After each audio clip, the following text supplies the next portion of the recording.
Com quantas rodadas o Cruzeiro sobe, hein, Gris? Baixa o volume. Com 38.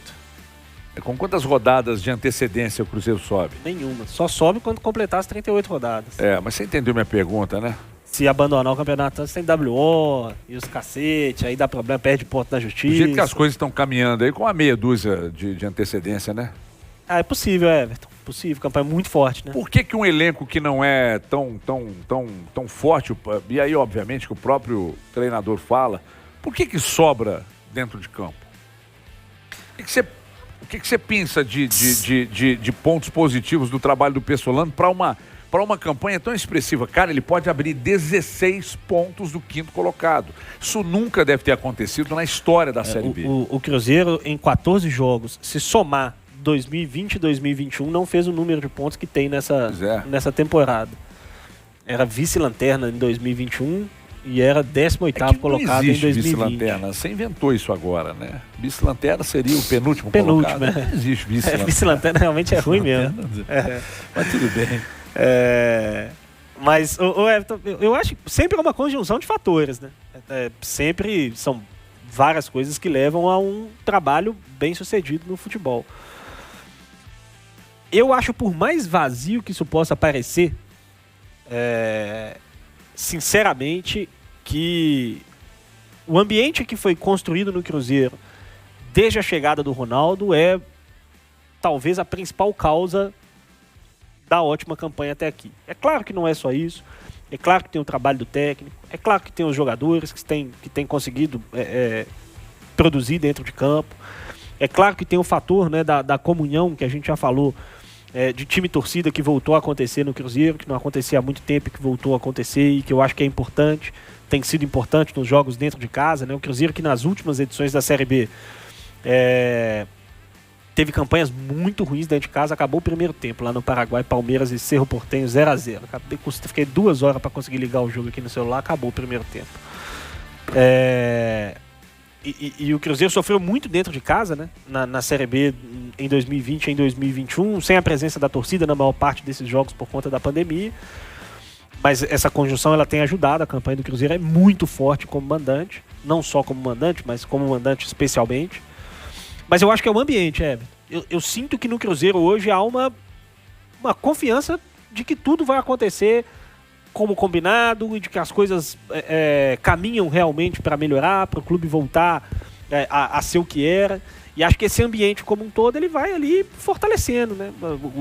Isso vai passando para dentro de campo. A confiança no futebol ela é um fator muito importante mesmo. E aí você vai somando todos esses fatores da confiança no trabalho, do ambiente do clube, do bom trabalho do treinador, da comunhão com a torcida, e aí as coisas vão acontecendo mesmo. E chega um momento, em campanhas como essa, não estou comparando aqui o desempenho, o time, nem a importância do campeonato, mas algo muito semelhante aconteceu no Atlético no ano passado. De que quando as coisas vão caminhando desse jeito, em determinado momento parece que tudo vai no automático. Tudo dá certo, no dia que está tudo ruim, alguma coisa acontece para funcionar. Porque o ambiente mesmo vai ali se transformando e a confiança vai aumentando, e à medida que a confiança vai aumentando, as coisas vão acontecendo mais naturalmente, enfim.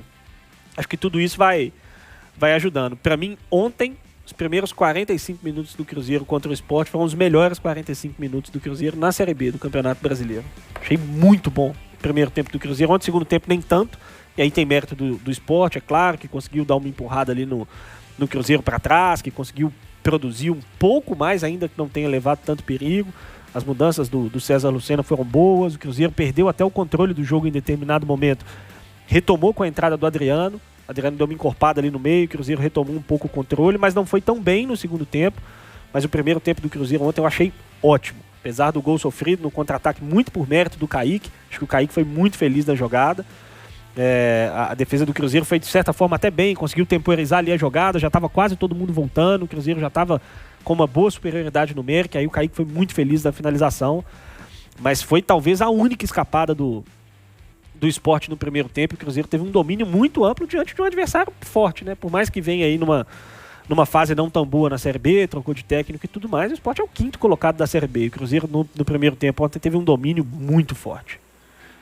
Realmente foi um volume de jogo impressionante ontem.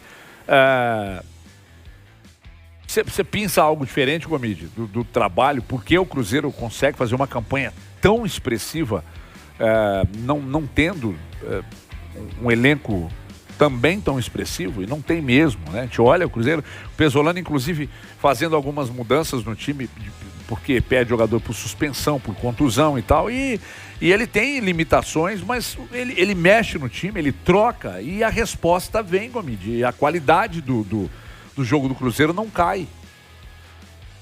Eu acredito que seja um conjunto de fatores, como destacou o Grice, né? Nós tivemos a oportunidade aqui, num curto espaço de tempo, né? Afinal, estamos apenas no mês, quase iniciando o mês de julho, e temos 15 rodadas da Série B, é isso?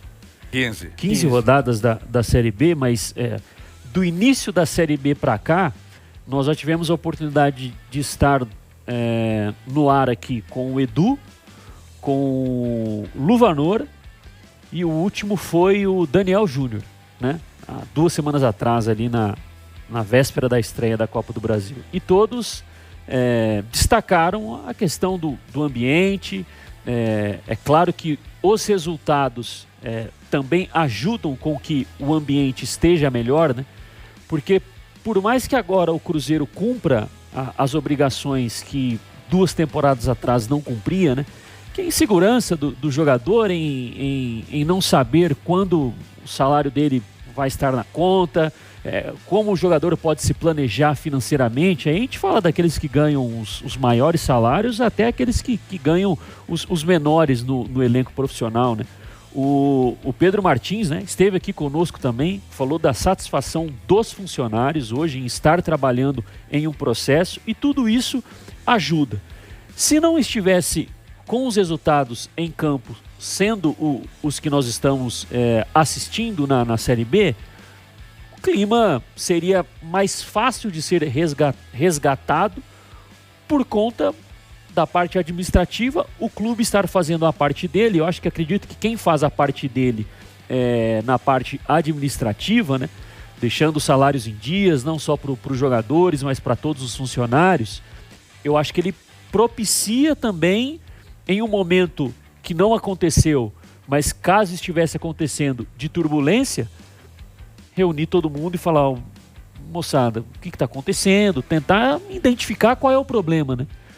Porque a estrutura é boa, enfim. Mas eu acredito que o principal é a solidificação mesmo, né, do trabalho do Paulo Pesolano, Everton.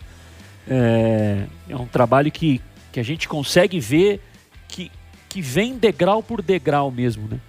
Desde a estreia, lá no jogo contra a URT, uma ideia, uma forma de jogar, os padrões ali de comportamento, os princípios que ele utiliza, bem diferentes do que a gente assistiu na temporada anterior, ou finalizou a temporada com o Luxemburgo. E aí a gente tem que diferenciar um técnico que é convicto com relação a como ele pode, a forma que ele acredita que pode implementar uma ideia dentro do elenco, né? Diferente de um cara teimoso, né? Porque, por exemplo, quando as coisas não dão certo, né? Por exemplo, o Cruzeiro hoje é o time que tem mais posse de bola na Série B, é o time que mais troca passes na Série B, mas, por exemplo, depois do Cruzeiro ali na Série B, se nós formos fazer uma análise, ou analisando a Série B como um todo, tem 2 times ali, inclusive um deles é o próprio Sport, agora diminuiu um pouco, mas o Cruzeiro tinha na Série B o Novo Horizontino e o Sport como os times que mais se aproximavam em relação a passes trocados na competição. Só que quando a gente observa não só os passes, mas, por exemplo, quantas vezes o Sport entra na área do adversário, quantas finalizações o Sport consegue dentro da área, quantas finalizações conseguia o Novo Horizontino com o Alain Al dentro da área, quantas vezes entra na área do adversário, qual é a probabilidade de gerar essas finalizações gerarem gols, eram muito inferiores à do Cruzeiro. Ou seja, ele tem uma ideia, a ideia está ali se solidificando, né? e vem tendo tem um reflexo dentro de campo, né? Diferente de outros técnicos que, por exemplo, pode querer ter muito essa questão de gostar de ter a bola, mas o time não tem produtividade. Chega um momento que, entre aspas, essa teimosia precisa ter um passo atrás. Então é um time muito sólido, né?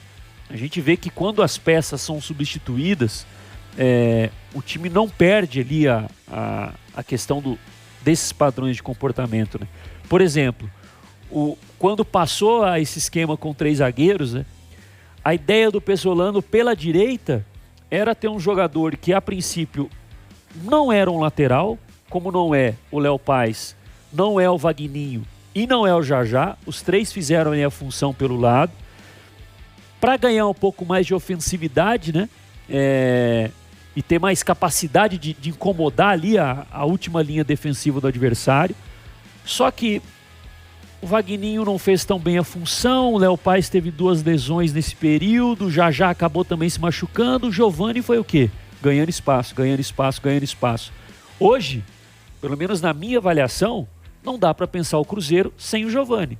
Ou seja, a ideia de jogo, por mais que ele quisesse ali um jogador que fosse mais ofensivo, ou tivesse características desde o início de carreira mais ofensivas do que o Giovani, acabou que foi um lateral mesmo, ou um zagueiro até em alguns momentos, que ganhou a posição. Por quê? Porque a forma de jogar favorece ao Giovani também ser um jogador bastante ofensivo, né? Eu acho que o trabalho dele é muito bom, Everton.